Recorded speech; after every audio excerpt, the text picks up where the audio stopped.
Coucou tout le monde. Alors c'est pas évident de faire cette toute première vidéo, un peu partie méditer, un peu par gêne, mais je suis très contente d'avoir enfin passé le cap des enveloppes budgétaires. Du coup, j'espère que vous serez un petit peu indulgents avec moi pour cette toute première vidéo. Je vais commencer par vous faire une petite présentation de qui je suis, puis après je vous expliquerai un petit peu ce que j'ai mis en place et puis voilà.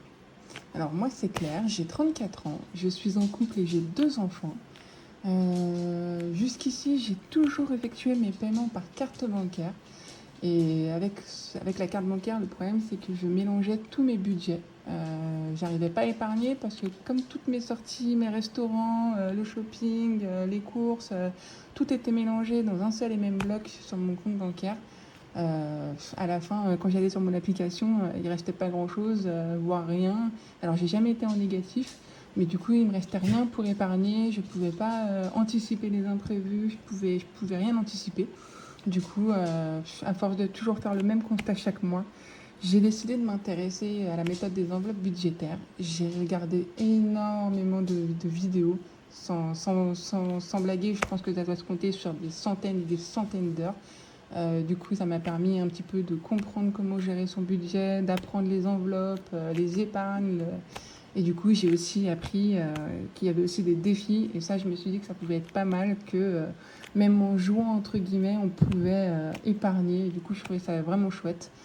Ça m'a donné envie. Je me suis dit que ça donnerait un peu plus de jeu, un peu plus de légèreté à comment gérer son argent et pas juste dire on met tel et tel argent dans telle ou telle case. Du coup, je me suis lancée. Voilà, j'ai décidé de faire 2-3 achats suite aux vidéos. D'ailleurs, je remercie grandement Madame Budget, les enveloppes dorées, les petites enveloppes de cas aussi. Il y a Emily Budget ou encore Emily Beauty Budget, qui sont vraiment les créatrices qui m'ont inspirée, qui m'ont donné envie de me lancer et qui m'ont du coup beaucoup aidé à faire mes propres enveloppes, à faire mes propres thèmes. Parce que du coup, je me suis aussi pris un portefeuille avec mes propres thèmes sur le budget au mois, le budget à la semaine, mes épargnes et les défis. Même si j'en ai pas beaucoup pour le moment, ça me suffit largement pour le démarrage et pour ce que je vais en faire pour l'instant. Mais voilà, vraiment merci beaucoup à ces personnes d'avoir fait ça parce que ça m'a vraiment aidé à mieux comprendre. Parce que je vous avoue qu'au début, je comprenais rien du tout entre les budgets prévisionnels, les remplissages, les défis, les épargnes. Quelle était la différence entre mettre de l'argent dans les défis ou les épargnes? Enfin, c'était un micmac. Et en fait, à force de regarder, de comprendre et de m'intéresser, bah, j'ai compris. Et du coup, merci.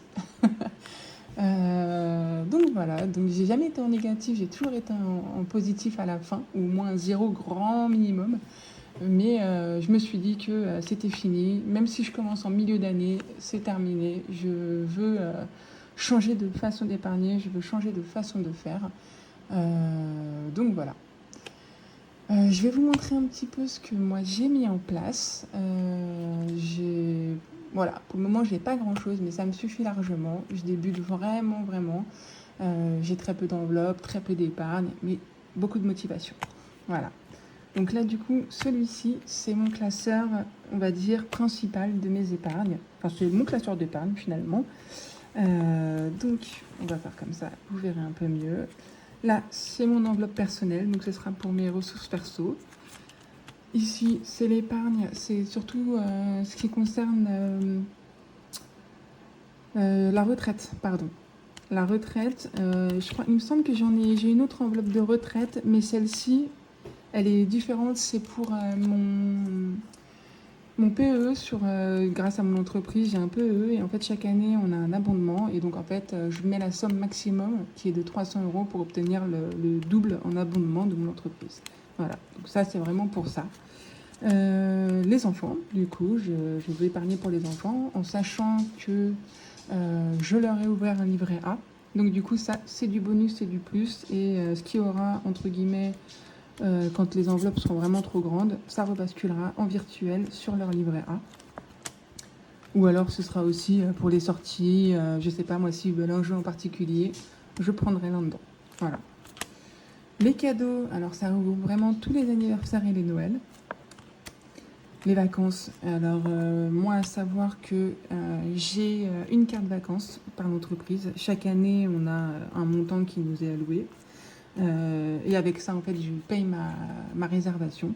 Et moi, en fait, je me fais juste une toute petite partie en plus pour les dépenses, les petits plaisirs là-bas.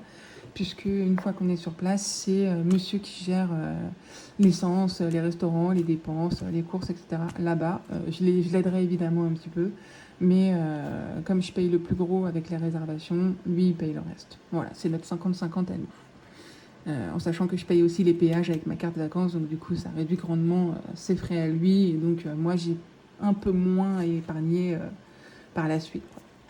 Donc ça, c'est ma retraite. J'ai un livret A, moi aussi, où je verse de l'argent chaque mois. Mais je voudrais me rajouter un petit peu plus. Ça fait toujours du bien d'avoir un peu plus, surtout qu'on ne sait pas de quoi demain est fait. On ne sait pas de quoi notre retraite sera faite. Donc je voudrais assurer mes arrières avec cette enveloppe. Voilà. Les animaux. Alors les animaux, c'est très particulier. On a un chat, un chien et 4 poules. Monsieur gère le chat, puisque c'est son chat. Moi, je m'occupe du chien et des 4 poules. Donc, du coup, il y a un budget au cas où pour le vétérinaire, pour les croquettes, les graines. Et puis voilà. La santé, bah, ce sera tout ce qui sera les lunettes, le dentiste ou tout autre soin à faire. Puisque moi, je porte des lunettes. J'ai une mutuelle, je paye également une surcomplémentaire. Mais les enfants sont sur la mutuelle de monsieur.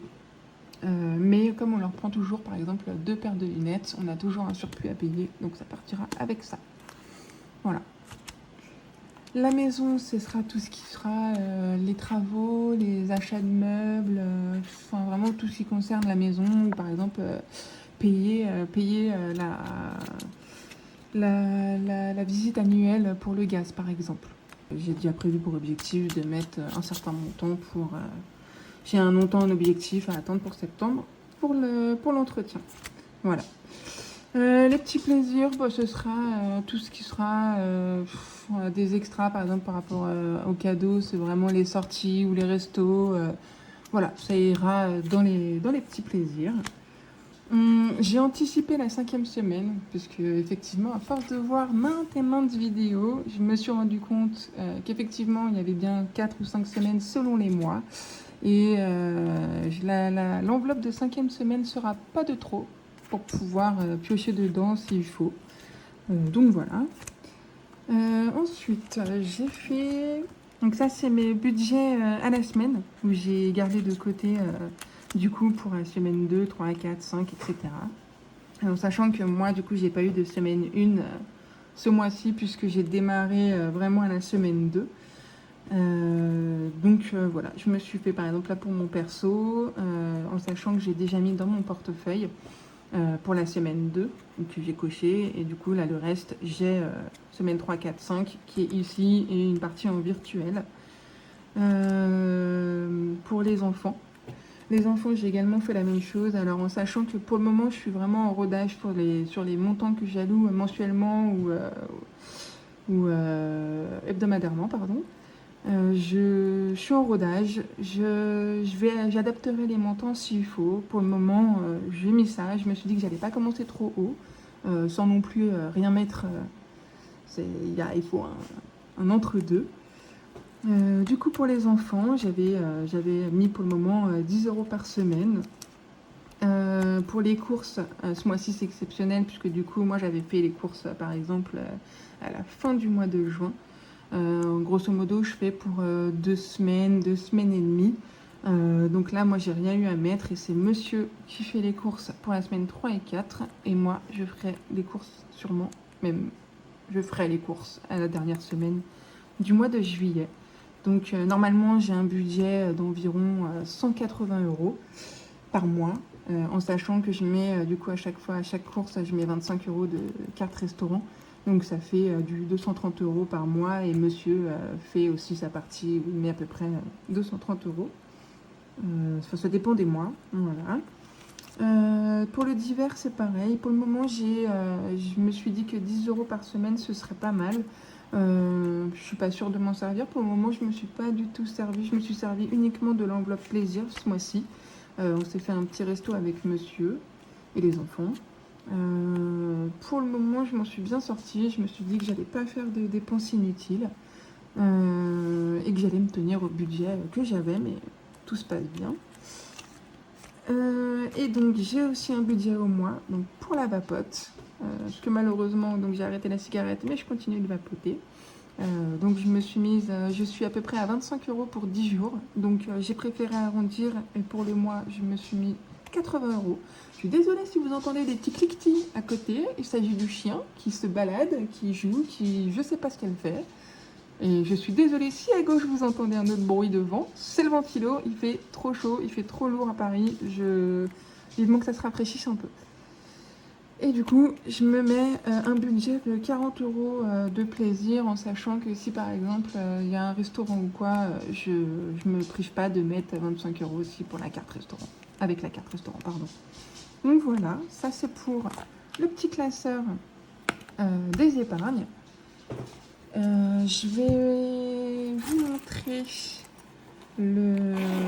ça c'est mon porte-monnaie avec les pièces qui me permet du coup de faire l'appoint pour n'importe quel achat, hein, que ce soit avec l'enveloppe d'hiver, avec l'enveloppe enfant ou course.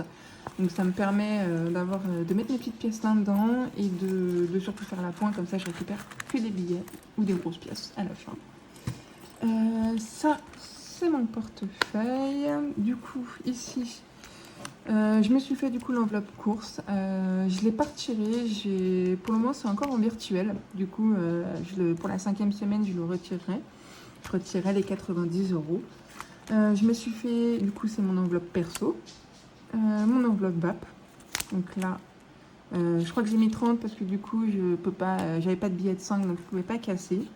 L'enveloppe des enfants où j'ai mis les 10 €. Le plaisir qui est vide puisqu'il a déjà été utilisé. Et l'enveloppe d'hiver que je n'ai pas touché pour le moment. Donc voilà. Donc ça, c'est vraiment pratique, c'est tout petit, ça rentre dans le sac à main, c'est parfait, c'est top. Vraiment, j'ai rien à dire. Moi qui étais un petit peu réticente au début, vraiment de passer à cette méthode parce que je savais pas trop à quoi m'attendre. Je trouvais que d'avoir des billets, c'était pas sécurisant, mais en fait finalement je crois que je préfère avoir des billets, je préfère y faire attention et puis le fait de visualiser ce que j'ai ou pas, vraiment bizarrement ça change vraiment la façon de penser et la façon de voir les choses. C'est le fait que ça soit visuel, ça change tout. Enfin ça c'est mon ressenti, mais le fait de voir ce qui manque ou pas, c'est tout de suite plus percutant. Voilà, ça c'est mon avis. Après, chacun fait comme il veut. Du coup, là, c'est mon classeur des défis. Je vous préviens tout de suite, hein, j'ai pas grand-chose. C'est les tout débuts et je voulais pas non plus me mettre entre guillemets une pression de vouloir à tout prix remplir les défis après chaque économie, chaque semaine. Je voulais vraiment me laisser le temps et puis voir comment ça se déroule. Donc pour le moment, je me suis pris le défi des 1 €. Je me suis pris le défi des 2 €. Je me suis pris le défi des 5 €. Et donc là, c'est le défi de janvier. J'ai fait pour chaque mois. J'ai vraiment fait pour chaque mois. Et en parallèle, rajouter les défis de saison, mais aussi les défis de région. Et si je ne me trompe pas, c'est Madame Budget qui fait ça. J'ai trouvé ça très mignon et très sympa pour commencer parce qu'en regardant de près, je me suis dit que les montants ne seraient pas élevés. Voilà, ça c'est un des exemples des défis de région qu'elle propose. Et les défis de saison que je trouve très très mignons. Voilà, et en plus du coup que j'ai fait plastifier, ça me permettra de réutiliser si j'en ai envie. C'est pareil, les montants sont pas hauts et je me suis dit que comme ça, une fois que j'ai fini, je pourrais les mettre dans une épargne. Et le but d'avoir commencé par ça, c'est comme les sommes sont petites et que moi je commence du coup la méthode en juillet, Je vais commencer par janvier, février, etc. Comme ça, en fait, je pourrais épargner au max et enfin épargner. Je pourrais essayer de remplir au maximum les défis. Si j'y arrive pas, c'est pas très grave, mais de remplir au maximum jusqu'en décembre. Et puis en décembre, on verra si je regroupe pas du coup en même temps les défis des régions et des saisons pour une seule et même épargne. Je verrai à la fin ce que ça me fera. Mais du coup, j'avais quand même envie de reprendre dès le début, comme ça, c'est pas perdu. Et puis, ça fera toujours des petits sous-sous en plus pour les enveloppes, hein. Donc voilà. Donc j'avais commencé par mettre 50 centimes, parce que quand j'ai démarré, j'avais une petite pièce de 50 centimes. Et je me suis dit, pour le principe et pour dire que j'ai démarré un défi, avant d'avoir les économies de chaque semaine, j'ai mis ma petite pièce de 50 centimes. Voilà, donc là, c'est tous les défis pour chaque mois. Je trouvais ça vraiment sympa. Ça me permettrait de me rôder, de prendre une certaine habitude sur la gestion du budget et des économies après chaque semaine, de passer au défi et d'avoir cette petite satisfaction aussi de les remplir. Voilà, du coup, ça fait une petite vidéo. J'espère qu'elle vous aura plu. On se retrouve pour une prochaine vidéo où du coup je vous montrerai mon budget, mes dépenses et je vous montrerai du coup le remplissage de mes enveloppes et du coup des épargnes également. Et puis on se suivra chaque semaine pour le remplissage et du coup voir les petites économies qui ont été faites. Je suis vraiment trop contente d'avoir fait cette petite vidéo. Je fais beaucoup de j'ai remarqué. Je vais essayer d'en faire beaucoup moins pour les prochaines vidéos. J'ai remarqué que je m'étais détendue tout au long de la vidéo, donc je suis vraiment trop contente. Bon, je vous dis à très vite. Je vous remercie de m'avoir regardé jusqu'ici. N'hésitez pas à me faire un petit coucou en commentaire. Je serais vraiment ravie d'échanger avec vous si l'envie vous prend.